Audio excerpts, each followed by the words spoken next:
vibrations. This is Body Culinary, aka Kwasapeacefull eating, and the weather is changing. It's chilly, so we're having some tea. I'm almost finished with a full pot of tea this morning. So I'm up early and I'm having tea before it's still chilly before we go out into the garden. So this early day, I was thinking about how I'm not any better than anyone else just because um, my hair is natural, right? It's interesting that we even have to say these things, which we don't, but it's something I reflect on, especially early in the morning. Greetings, greetings.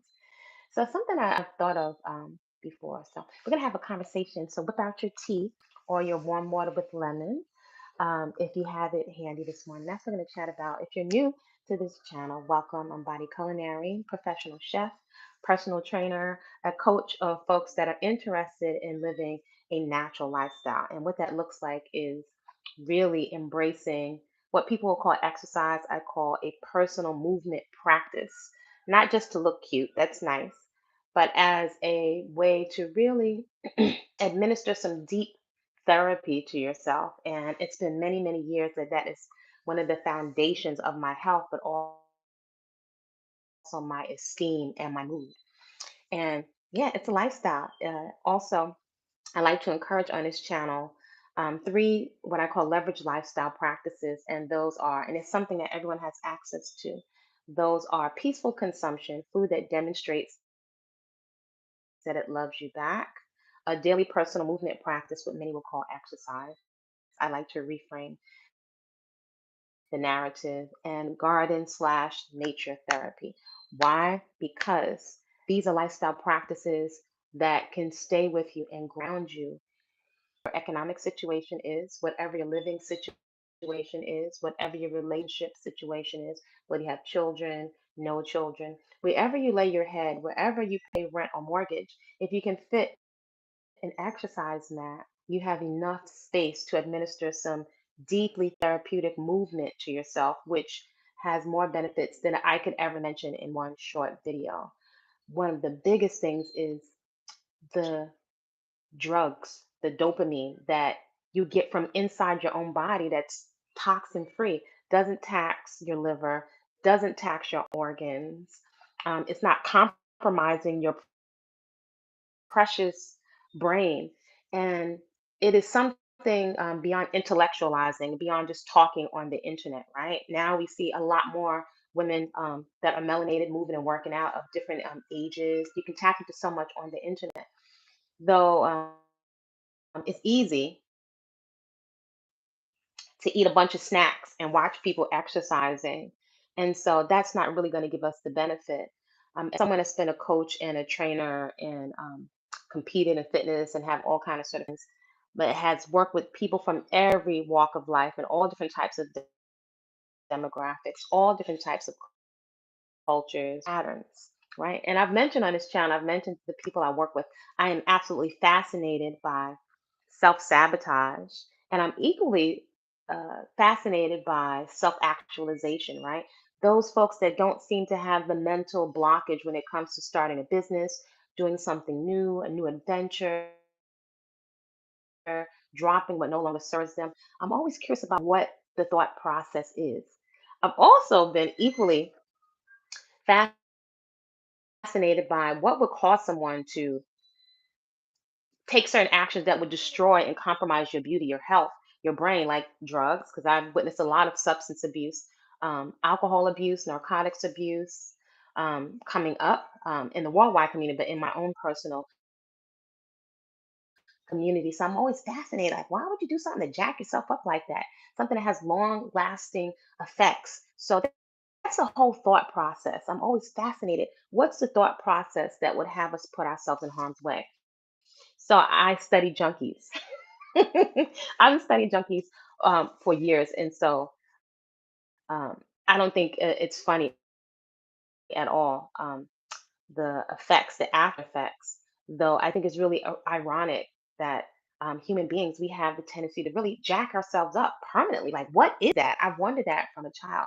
So those are the things I'm fascinated about. And on this channel, I share those three lifestyle practices: peaceful consumption, a daily personal movement practice in garden slash nature therapy. They will give you back so much more for the investment of your time and energy, especially on the internet. You cannot get your time back. You destroy your health and your vitality. You're not going to get it back.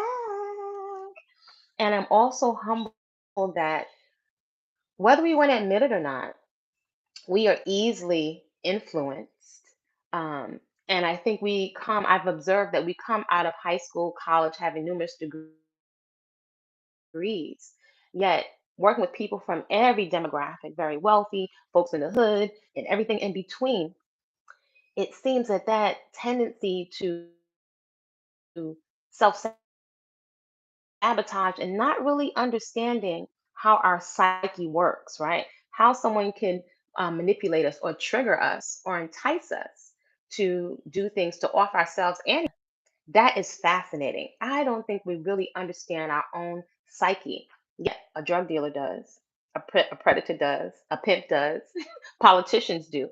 There is something there that is beyond religion, that is beyond the emotions, just basically understanding our own human psyche. So I can articulate it much better now than I could when I was a child, but I am an observer of patterns, and most of us are observers of patterns.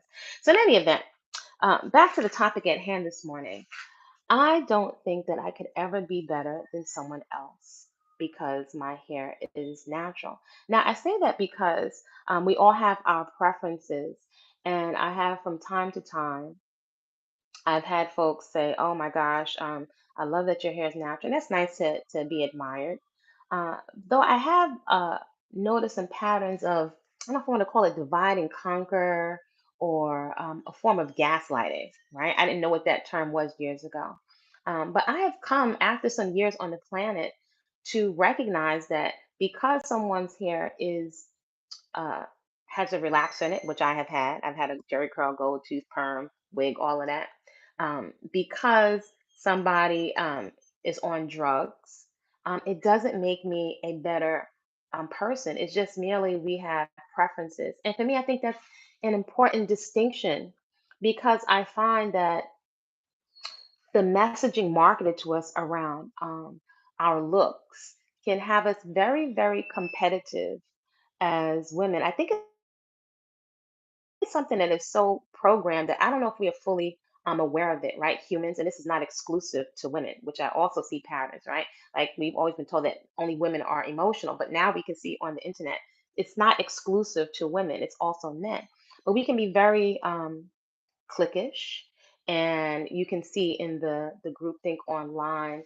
And I've heard it even before the internet, women saying, "I don't get along with other women," or "other women are catty," but men can exhibit the same behavior. So these are lots of narratives that we have the tendency to follow and not question, right? So I've had some folks say, "Oh, you know, you're so much better than other women." I'm paraphrasing, because if only they realized that their hair being permed is not the best thing. Now, all of our value is not in our looks, right? Because your looks fade, male and female, everyone in a human suit. We're all going to get old and wrinkled, even with eating living foods and drinking tea and having healthy habits. We are going to get old and wrinkled. We get sick. The unforeseen things happen. So if we're relying only on our looks, what happens after that, right? This is just something I have found that is a preference for me. And I know at this stage and phase of life, and you get hard earned, I would say wisdom is hard earned. It is hard earned.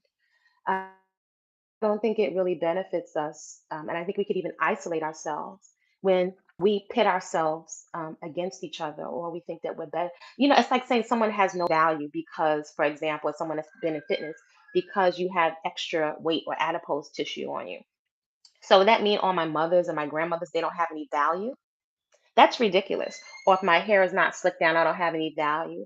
And this is not just for other people. Now, I'm not going to sit here and lie and say that we are not treated differently and that our looks are not judged in the world, that it directly affects and can affect our earning potential, right? But I think it is perhaps for us, and I think it takes some courage to ground yourself. And I like to say, perhaps retrain your own eyes to give yourself validation, right? In the face of so many things telling you contrary, right? Now we see a lot more women in advertisements wearing their natural hair. This is not even exclusive to the chocolate women of Afro descent to our community, because upon research, and there's some older videos on this channel, we can see that in the Asian community, I did not know that many girls graduating from high school get a gift to have plastic surgery done. So this is not exclusive to us, right? Some women want to have their eyelids. They don't want to see that beautiful, distinct feature of their inset eyes, which to me, that sounds like nuts. And that's such a young age. We see women in Indian cultures also, some of them bleaching their skin also to get a whiter skin tone. So there's a pattern there. There's a pattern there. And I think there's definitely like there's an anxiety and a drive to a point where we place our health in harm's way, where I think like our own innate divine onboard common sense, right, would say that if we're, let's say if I put this shoe and I was to knock myself out and inject this to make me get a certain look. I'm not making it bad or wrong, right? Because who knows how I'll feel when I'm 100 or something. I doubt it, but who knows, right? I'm using option change. But just at a basic level, when I'm putting something foreign in my body, the body's going to have a response to something that organically is not supposed to be there, right? This is why I love Grandma Lou so much, because she just had that wisdom of a trusting of her own internal common sense. So again, this is not to shame anyone that's had any kind of procedures. I do think that maybe perhaps something like a cleft, right, which can be very unique, or something like your teeth or something small. And this is one word person's perspective. Everybody may have a different perspective, but to maybe alter something, right? Some people have had like an extra finger or something like that. Like these small, and I don't know that we have vulnerable conversations about this, right? We can have a room full of women with different perspectives. Yet I just question, right, when we're really compromising our health to look good for who, for what, and it doesn't appear that our treatment, right, is any better for making these dramatic alterations to ourselves. As someone that's been in the fitness industry years, many, many years ago, I remember as you put on more muscle, you can lose your breast tissue, right? As the chest muscles get big and bigger and your body fat goes down. I remember once I didn't think of getting implants, right? Because that was a whole new thing in the fitness world. But I thought of like, well, maybe I will get a lift, right? Because, and this was many years ago before it was so popular, because I've given birth, right? And my breast, and I breastfed. But once I researched the process and I found that they remove your areola and move it somewhere else, I was like, that did not resonate with me. And so over the years, I have been very intentional about accepting stretch marks, and you're going to get probably a couple corns on your toes, or there's wear and tear on the body with there's like an imprint on your body from your experience out here. And I've been very intentional about um, communicating with my essence, if you will, my own intuition, my own soul, to just really be in acceptance of the changes that come with my body. And that's been like a habit for years. And I would even say I do that to protect my psyche, right? So I'm not feeling down and out if I don't have the newest, latest, or I cannot keep up with the trends. And I actually don't have a desire to, right? There are times where I thought of like slicking down my edges, but I was like, it feels like some people feel with minimalism, it feels so stressful to constantly have to chase products and the newest, latest. I would say I'm not as enamored. I love fashion. I'm not as enamored with chasing all of this stuff.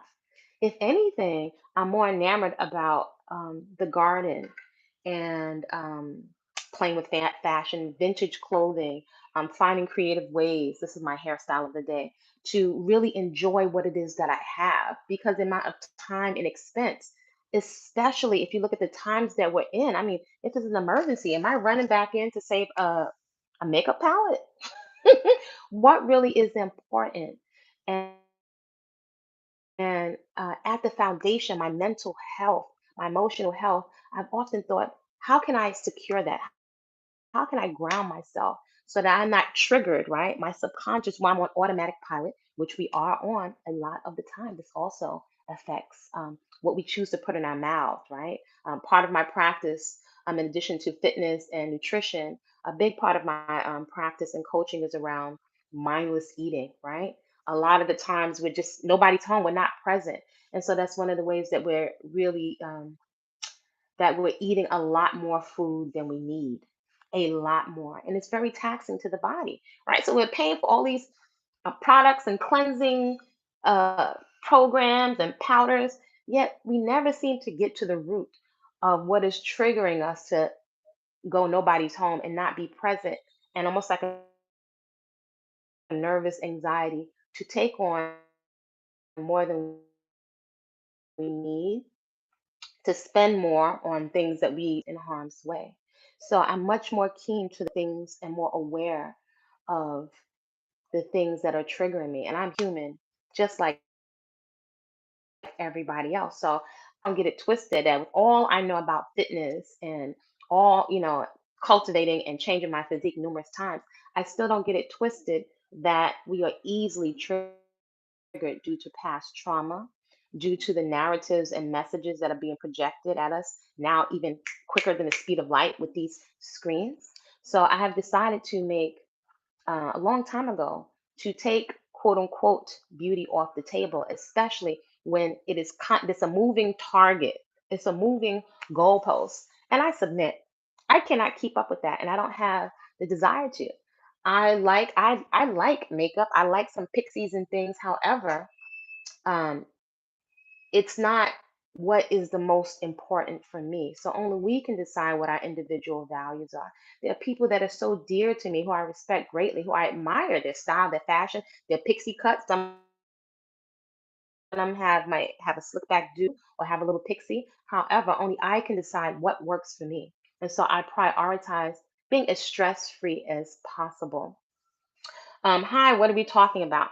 We're talking about today. I realize I can never be better than somebody else because my hair is natural. And sometimes when men say certain things to me as a compliment, a big difference between where my or my headspace is now many years ago is I realize even though they may mean it as a compliment, I check myself because I know I'm not better or less. And that can even sometimes be a manipulation tactic, right? I'm not better than somebody else. I don't have more value because my hair is natural. I could never. What does that have to do with my character? What does that have to do if somebody doesn't like my hairstyle? So if my hair is a perm, it's just preferences, right? It's just different preferences that we have, whether it's straight or kinky or whatever. I'm just not better than somebody else. I don't know if that makes sense to you, but I'm much more aware if somebody is stating, whether they're conscious of it or not, that you're the original African woman. That sounds nice, but I am not better than somebody else. My value is not better because my hair is natural. It just means somebody has a preference. Now, after the preference, what is the treatment? Are the compliments backed up with character and behavior? Whether my hair is red, white, natural, brown? What about when it's gray? What if I have alopecia or my hairline starts to recede, but it's natural, right? Will I be treated any better in society? Will somebody patronize my business or my products, right? If we don't have this certain aesthetic, right? So that's my point. Uh, us, even as women, this is not limited to men. Are we treating each other as less, or you don't belong in the group? Or can we catch ourselves in our private moments being very judgmental? I want to make the distinction: judgmental with common sense, judgmental with discernment, judgmental in terms of I'm better or less than somebody because they look different or they operate different. How does that serve us? I think we can even isolate or cut ourselves off somewhat from other people and other women, even women of other cultures, if we think we are better than someone. I don't think I'm better than somebody because I have melanated chocolate skin and their skin is white or yellow. That's my perspective, right? That mindset could have me cut myself off from someone based on a look, right? I have a Japanese homie who I was teaching her African dance and she was teaching me Japanese. Oh my gosh, what a treasure. What a valuable experience. I have some beautiful Indian friends, right? So I think perhaps sometimes with our judgments, we may not even be self reflective because we're moving so fast. We could potentially cut ourselves off from the value of experiencing something new. Let's say some girls are bigger or fluffier. I just don't think now health is a priority, but everyone's on their different points of their journey, right? I just realized looking at some of my older videos on this page that I thought I was like eating whole living foods, which some people would call raw vegan, for 10 or 12 years. I think it's been 14 going on 15 years. Totally forgot this, and I often like to focus more on whole, fresh living foods rather than just saying raw vegan because that the label can have us one up each other, or we can get our ego can get all caught up in just the label. And it's not about the label, right? Because you can have the label and still be over ODing on nuts or still triggered into anxiety eating, right? So I like distinctions. So I think it can help us cultivate awareness and not continue to sabotage ourselves or miss out because we have a narrow perspective. And these labels, these divisive labels, can have us miss out on a lot of insight from people that look differently, right? Or who are at a different point in their journey, right? Maybe perhaps somebody is sharing some financial information with me, right? Well, I'm not as good at that. Or sharing some building information, right? Because I'm interested in building structures or some languages, right? So if I think I'm better than someone, I might be and cut myself off. And I really don't think that that is beneficial to us, right? There's a Mayan young lady, well, she's an older woman or mature, maybe around my age or a little older, that is making fresh raw cocoa butter from the cacao bean. So if I just have a preconceived judgment, I might not go up to her and speak to her, and I'd be missing out on this great experience of her sharing certain things with me, right? So that's my whole point. I am not better. You can chime in respectfully and let me know what you think, right? Somebody could be admiring my hairstyle, and I could be admiring theirs. At the same time, I'm grounded in self acceptance, right? And what works for me, the ease of this hair, right? Nappy, flat. I'm lucky if I have 30 locks. So me accepting and working with what I have found has been full of surprises, full of joy, full of calm and peace, especially in an environment where there is so much automatically triggering me, right? Going after my esteem to make me think I need to put my body parts in harm's way, or I need to spend more money, or just be in panic mode so that I can give others or companies what they want. I'm prioritizing peace. And I'm also saying this morning that I'm prioritizing really having alliances and healthy, mutually beneficial relationships with other humans and definitely other women, right? I think it's very, very, very important. I think there's a lot of skill sets, insight, safety that we could perhaps that we're likely missing out on when we are isolating ourselves. So just something to be self-reflective about, right? And I find that just, I don't know, it frees me up to be much more, or has freed me up to be much more open to asking questions rather than making quick judgments. And I'm human just like anyone else, but to ask questions and to inquire and to see what gifts each human that pops up in front of me what they have to offer. Because I feel confident I have a lot to offer. But if I cut somebody off because their hair is straight or red or curly or covered in, if they're covered in a baya, then I would be missing out, right? And I'm definitely not interested at this point in cutting myself off. I don't think that that's valuable, right? There's some lovely French women who I really admire their sense of style. Like shout out to Miss Lecour. So I'm so happy. I'm so thrilled that that is in my mind from a young girl, just to have a curiosity, a healthy sense of curiosity about people that eat differently and live differently, who have different hair. At the same time, I'm grounded in what it is that I have. So let me know what you think in the comments. I'm about to get into the garden.